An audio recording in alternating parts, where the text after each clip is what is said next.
Seperti apa pendapatnya? Ya, penetapan TPN-OPM di Papua dilabeli teroris oleh pemerintah itu kontradiktif dengan pandangan dan pemikiran mainstream terorisme internasional. Karena TPN-OPM namanya Papua Merdeka, itu artinya Papua Freedom. Ya, Papua Merdeka itu artinya Papua Freedom. Dan itu ada cikal bakal pertama. Bintang Kejora itu lahir tahun 1942 oleh Angganita Manufaul Budia.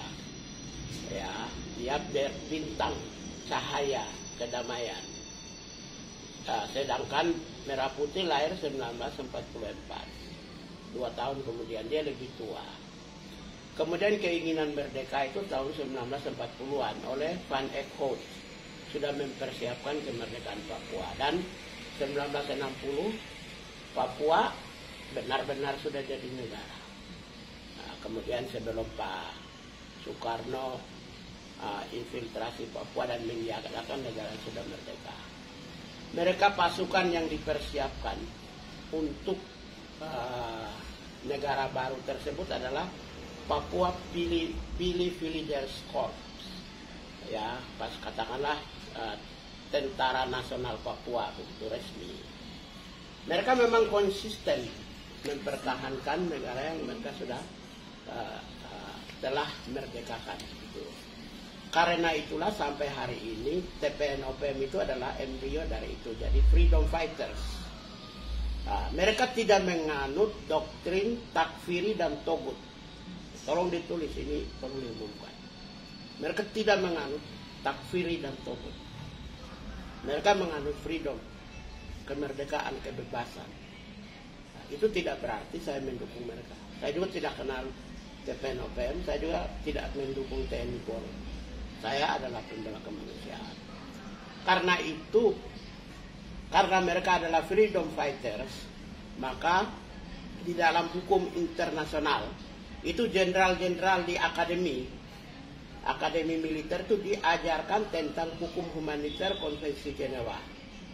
Teori dan pelajaran yang mereka dapatkan itu adalah mereka adalah kombatan, combat.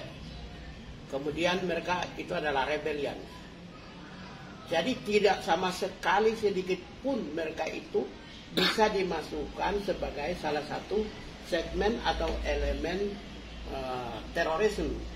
Karena mereka tidak menganut ideologi maut, mereka tidak menganut togut, mereka tidak menganut takfiri. Tidak ada itu. Simbol-simbol yang ada seperti misalnya lagu Papua, Hai Tanahku Papua, itu pemujaan terhadap tanah, leluhur dan bangsa Papua, kulit hitam, ras Melanesia. Jadi semua simbol-simbol negara bangsa yang ada di dalam bendera, bintang kejora, nama Papua, burung mambruk sebagai lambang negara.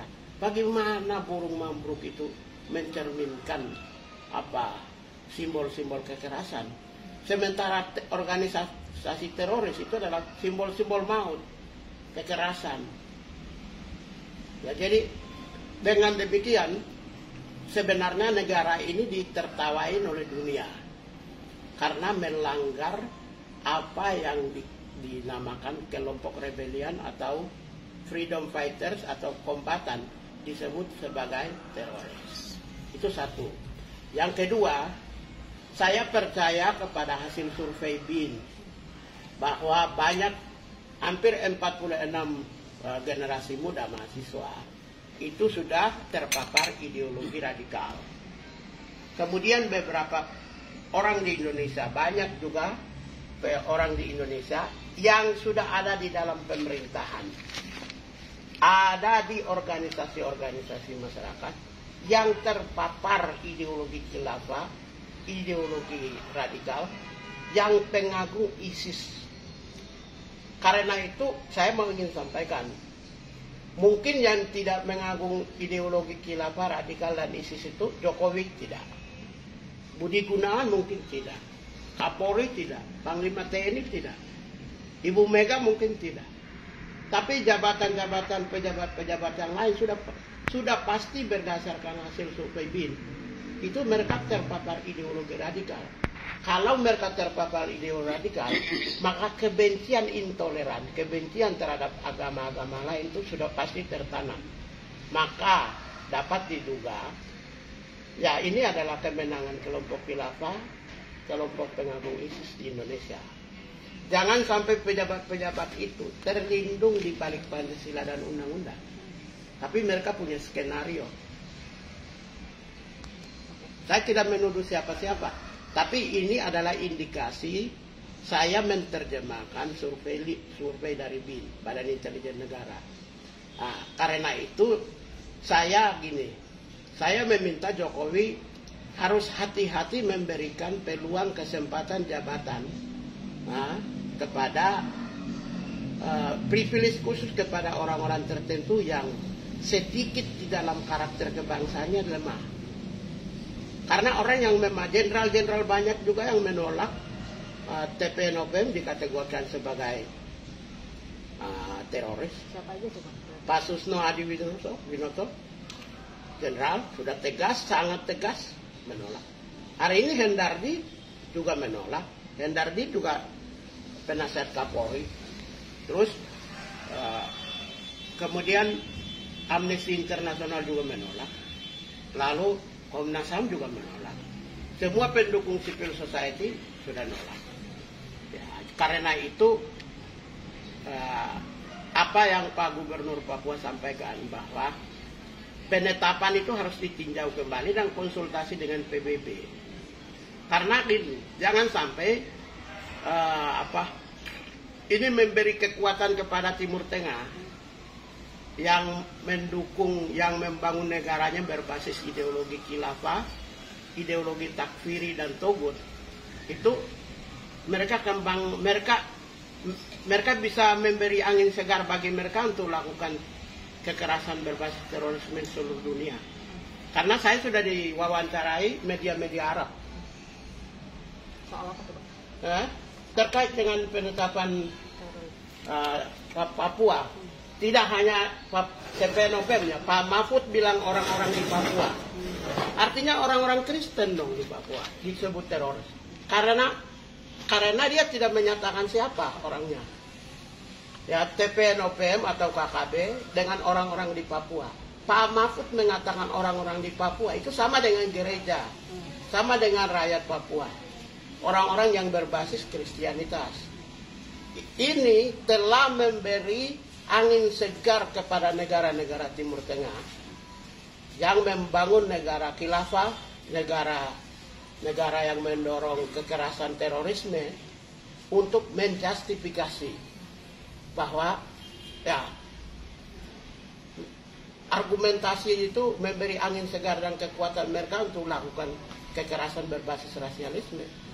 Karena itulah saya mengatakan bahwa ya pemerintah harus jangan memberi privilege khusus kepada orang-orang yang berlindung di balik Pancasila dan undang-undang.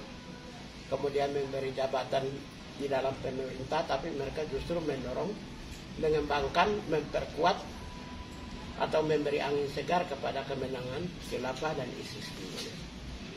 Jadi sekali lagi yang Abang soroti adalah label dari teroris ini ya Bang ya? Ya. Tadi Abang juga sebut rebel dan combat dari kelompok ini. Rebellion dan kombatan itu sudah lama. Itu seperti apa Bang? Hampir semua gini, rebellion dan membedakan dengan label teroris ya? Ya, rebellion dan kombatan itu kan hampir semua negara di dunia itu rebellion.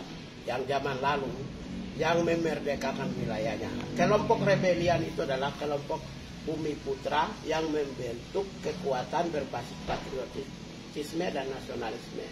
Di negara-negara di Afrika itu pemimpin rebellion itu Jomo Kenyatta, Bapak Bangsa di Kenya. Kemudian Kwame Nkrumah, Bapak Bangsa di Ghana. Kemudian Julius Nyerere, Bapak Bangsa di Tanzania. Hampir semua tokoh-tokoh bangsa, proklamator-proklamator di seluruh dunia itu adalah pemimpin-pemimpin kombatan yang memperjuangkan kebebasan bangsanya, kebebasan wilayahnya, mempertahankan harga dirinya. Perlawanan mereka adalah militer dunia barat dan kelompok-kelompok superioritas kulit putih. Karena itu kekerasan di Papua yang menentang militer, penetrasi militer dan superioritas kelompok-kelompok yang migran di Papua, itu semua sama. Hampir semua negara-negara yang melepaskan diri dari penjajah itu sama. Pakistan, India. Kemudian Bangladesh, India. Kemudian Rusia dulu, Uni Soviet, ada 15 negara yang menentang Uni Soviet. Nah, itu mereka menentang tentara dan mereka menentang kekuasaan Rusia. Kemudian Yugoslavia juga sama, orang-orang Slavia menentang Yugoslavia. Orang-orang Srebrenica menentang Yugoslavia. Orang-orang Bosnia menentang Yugoslavia. Jadi militer Yugoslavia dan orang-orang Yugoslavia ditentang oleh suku yang lain. Karena itulah masuk dalam kategori rebellions atau freedom fighters. Jadi tidak ada hubungan sama sekali dengan teroris. Teroris itu tidak harus menganut, ada dua doktrin ya, yang saya pahami ya, yaitu doktrin takfiria dengan doktrin Togut. Togut tidak mungkin ada pendatang semua guru-guru di daerah pedalaman. Orang-orang Islam ada yang jadi pengajar di sana, ada yang jadi mantri, ada yang jadi dokter. Jadi bagaimana Togut? Begitu. Tapi konsekuensi dengan labeling teroris ini terhadap mereka ini seperti apa, Bang? Yang jelas gini, skenario Jakarta adalah ada dua. Yang saya baca ini begini. Yang pertama, sebuah desain skenario tujuannya adalah tidak hanya sekedar memberangus KKB atau TPNOPM, tidak hanya sekedar itu. Karena Jakarta sudah menggunakan maksimum essential force, maksimum, saya tidak pakai minimum, bertahun-tahun, tapi mereka tidak mampu menyelesaikan. Apa enggak kemarin operasi militer dibawakan dari Panglima Komando Wilayah Gabungan itu berhenti? Kan juga enggak. Dulu zaman Soeharto berkali-kali disebut KKB, GPK lah, Gerakan Pengacau Keamanan lah. Itu sampai sekarang kan tidak pernah dengan kekuatan alat utama sistem persenjataan.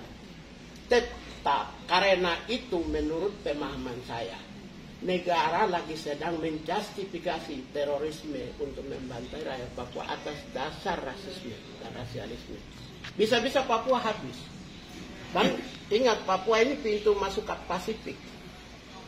Papua habis, kemudian lakukan politik pendudukan, nanti negara-negara Pasifik goncang, terancam. Australia terancam, New Zealand terancam. Jadi hati-hati, ini politik global bisa berbahaya ini. Berarti saran dari Abang atau masukan?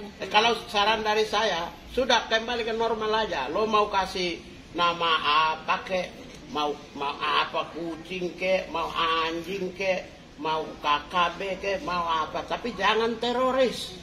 Karena teroris itu bisa menggoncangkan kawasan. Negara-negara fanatik semua loh, Palau, Papua New Guinea, ya, Tuvalu, New Caledonia, Vanuatu, Solomon Island, Australia, dengan New Zealand itu negara Kristen fanatik semua. Mereka goncang.